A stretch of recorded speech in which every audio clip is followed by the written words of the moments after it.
The power of prayer and its effects have been well known for a long time among those who are dedicated to it. These effects include healing, transformation, inspiration, and so on. In a word, prayer works.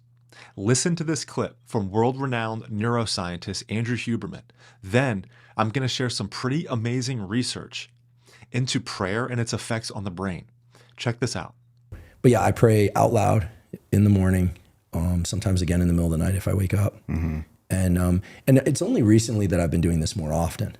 It's giving you peace? Oh, my goodness. It's given me so much. It's given me peace.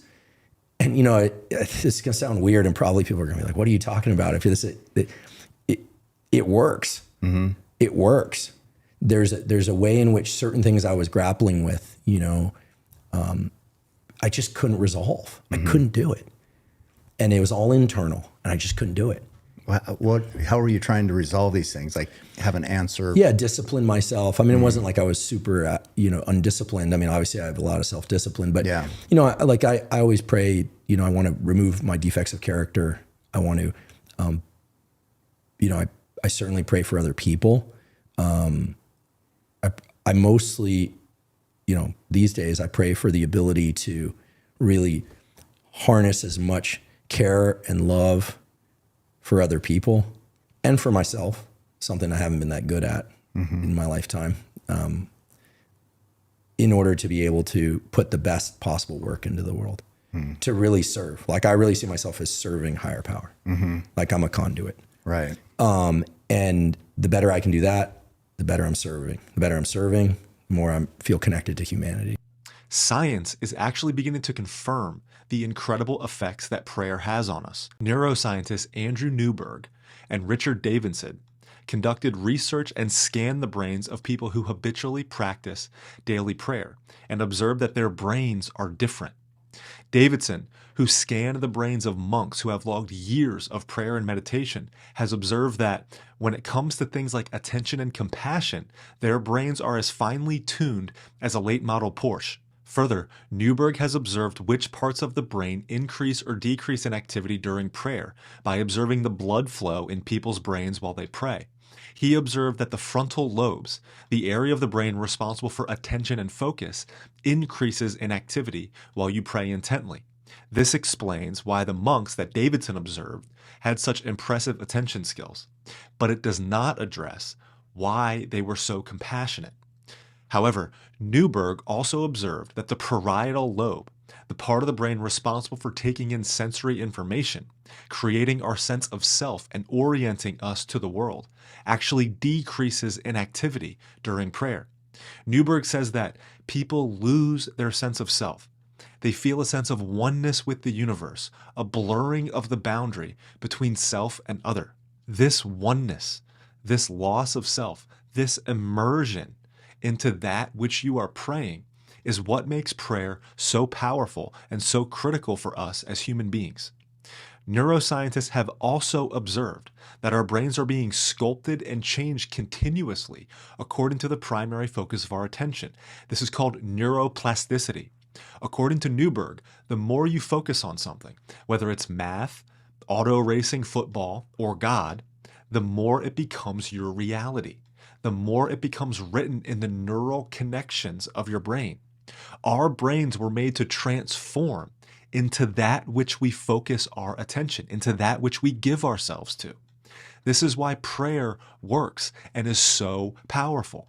When we focus our attention on the source of good, truth, and love that created everything, which we call God, the boundary between us and God blurs. We don't say that God is the source of good and love necessarily because we read it in a book or because this is something that we were taught by someone else, but because this is precisely the experience that we receive in prayer. When we let go of our ego, when we stop clinging to ourself and give ourselves up to God, we experience a warmth and love for all of creation. But then paradoxically, we also experience a greater sense of love for ourselves. Our sense of self, our identity is amplified. So We lose our sense of self. We give up our sense of self, but paradoxically, our then sense of self is increased and our identity amplified. It's like when we lose ourselves, we're found in prayer. This increased warmth and love that we experience for ourselves and others and the world results in a desire to serve outward in the world. Your understanding of your relationship with everything is made clearer. Weirdly, you feel love for things like trees, plants, animals, and especially other human beings, for all creation. The life in them is almost the same life that's in you. You also experience a clear sense that you are taken care of. You don't need to be strong in every moment. Huberman talks about in the video, he says, there were things that I was grappling with that I just couldn't resolve myself. He talks about all of the discipline, self-improvement, etc. didn't work. But somehow prayer works.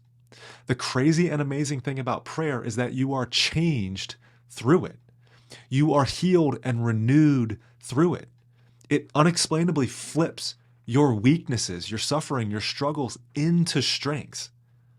You are also very aware that you did nothing except pray and ask for help. There is something given to you. There is a gift that you receive.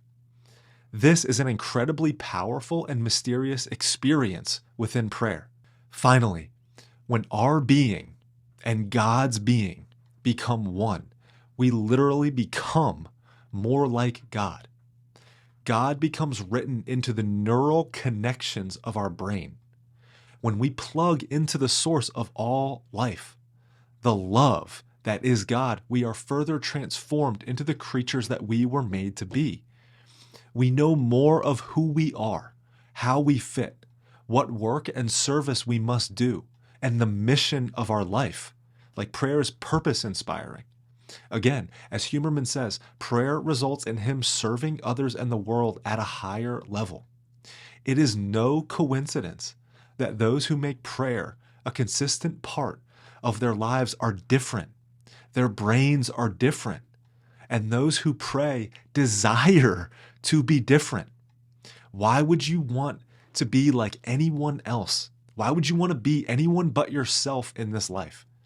You weren't made to be like anyone else. It is a scientific fact that prayer molds you into that unique person that you were made to be, who is capable of doing incredible things in this world. Never forget that, and never compromise on anything lower.